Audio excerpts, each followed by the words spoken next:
diga glória a Deus. Assim está escrito na palavra do nosso Deus. E sucedeu que, passado o meio-dia, profetizaram eles até que a oferta de manjares se oferecesse. Porém não houve voz, nem resposta, nem atenção alguma. Então Elias disse ao povo: chegai-vos a mim. E todo o povo se chegou a ele. Então Elias reparou o altar do Senhor que estava quebrado. Verso 31. E Elias tomou 12 pedras, conforme o número das tribos dos filhos de Jacó, a qual veio a palavra do Senhor dizendo: Israel será o seu nome. Verso 32, não se canse. E com aquelas pedras edificou o altar em nome do Senhor. Depois fez um rego ou uma vala em volta do altar, segundo a largura de 2 medidas de semente. Verso 33. Então armou ali a lenha, dividiu o bezerro em pedaços, pôs sobre ele a lenha, pôs sobre a lenha, e disse: enchei de água 4 cântaros, derramai sobre o holocausto e sobre a lenha. E disse: fazei isto uma segunda vez, e o fizeram uma segunda vez. E disse: fazei isto ainda uma terceira vez, e fizeram uma terceira vez. Não se canse, de maneira que a água corria em torno do altar, e ainda até a vala se enchia de água. Verso 36, para finalizarmos. Sucedeu, pois, que oferecendo-se a oferta de manjares, o profeta Elias se chegou e disse: ó Senhor Deus de Abraão, de Isaque e de Israel, manifeste hoje que tu és Deus em Israel, e que nós somos teus servos, e que conforme a tua palavra é que eu fiz todas estas coisas. E quem entendeu, diga amém. Pode tomar vosso assento, que Deus lhe abençoe, meus irmãos. Glória a Deus. Deus é bom e a sua misericórdia dura para sempre. Olhe para mim isto, mantenha seu olho conectado no meu agora. Quero olhar no seu olhinho. Eu tenho algo de Deus para entregar para a sua vida e para o seu coração. Eu fiz questão de nós lermos todos esses versos, para que os irmãos entendam toda a liturgia que existia e envolvia um culto oferecido a Deus. Não bastava apenas Elias chegar no altar, queimar o bezerro em cima do altar e dizer: Deus, receba aí o que é teu. Não. Os irmãos observaram que ele fez um passo a passo. E antes de partir o bezerro em pedaços, colocar os pedaços no altar sobre a lenha, tocar água em cima 3 vezes, e depois colocar uma oração diante de Deus para que fogo descesse do céu, ele fez algo que eu considero a parte mais importante de todo esse culto que ele ofereceu a Deus. Ele reparou o altar, ele consertou o altar. E há quem diga que o altar é a finalidade, e eu digo por onde eu passo que o altar não é o fim. O altar será sempre um meio para um propósito final. O altar é uma ferramenta para se alcançar alguma coisa. E não estou exagerando em palavras aqui esta noite. É por isso que existem tantas pessoas aí fora que estão corrompidas, porque existem pessoas que estão pensando que o altar é o seu Deus. E quando pessoas começam a achar lá fora, que eu sei que vocês são crentes, que o altar é o seu Deus, eles começam a servir o altar. E como o altar torna-se o seu Deus, e não suportam ver o altar sendo usado por outro que quer alcançar Deus, brigam entre si para poder alcançar o seu próprio Deus. Mas quem serve a Deus entende que o altar é só uma ferramenta para alcançar Deus. É por isso que Elias está reparando o altar. Mas eu quero levar vocês por um caminho diferente esta noite, porque talvez nas vossas mentes e nos vossos corações você esteja pensando: já sei, pregador, eu já sei por onde o caminho você quer seguir, e você vai dizer que Deus vai descer com a vara dentro da igreja. Não, eu estou dizendo que o que Deus quer falar conosco esta noite é muito mais profundo do que um concerto de igreja. Pregador, tu veio de longe para falar disto. Eu vim dizer para vocês que um concerto é com cada um de nós.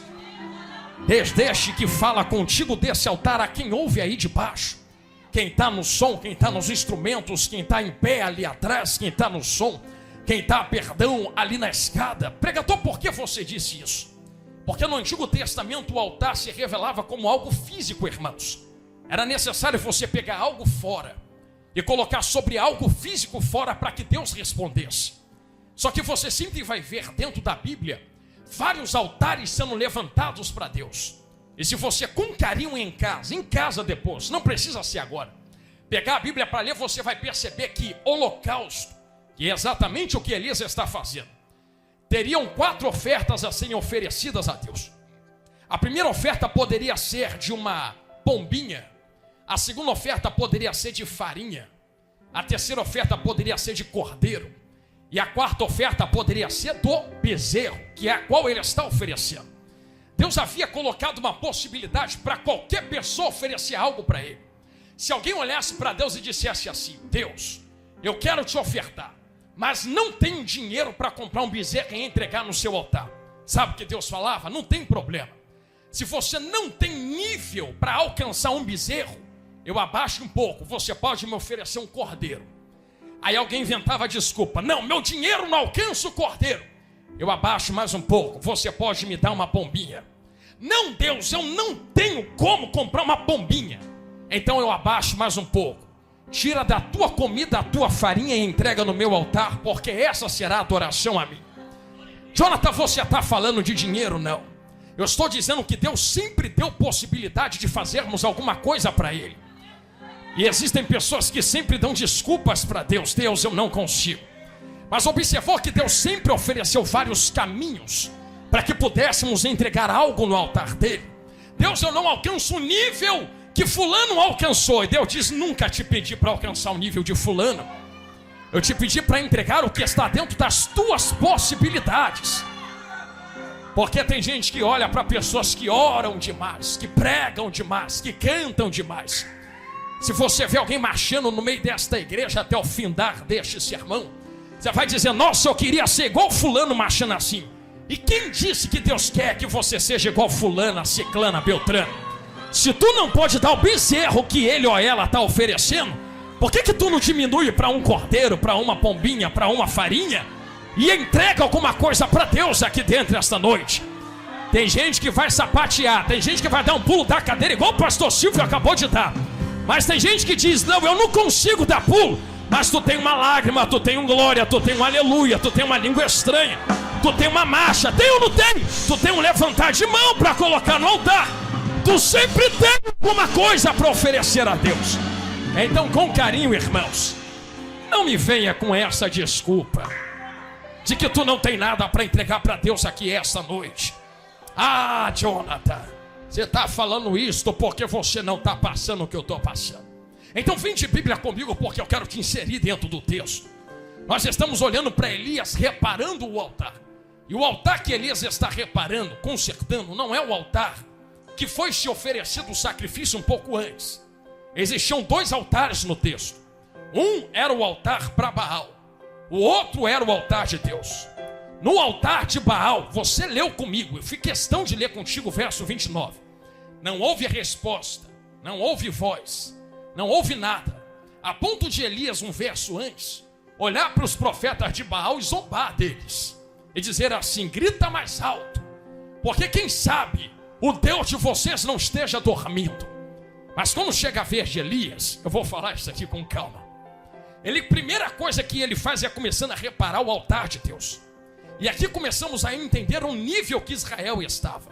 Enquanto no altar de Baal se oferecia tantas coisas, o altar de Deus estava quebrado e foi necessário uma reparação. Antes de se oferecer, Jonathan, está pesado, calma irmão, vamos chegar lá. Antes de se oferecer uma oferta sobre o altar de Deus, e depois que Elias repara o altar de Deus, ele começa partindo o bezerro em vários pedaços. Existe um outro segredo dentro desse texto, porque um bezerro, olha aqui no meu olho irmão, eu vou falar isso com calma. Um bezerro que era oferecido a Deus nunca era oferecido pela metade, ou com defeito. Já entenderam? Na esquerda, vou falar olhando para a direita agora. Pregador, só tive dinheiro para metade, era melhor ter dado o cordeiro do que comprar um bezerro pela metade e oferecer a Deus. Por que você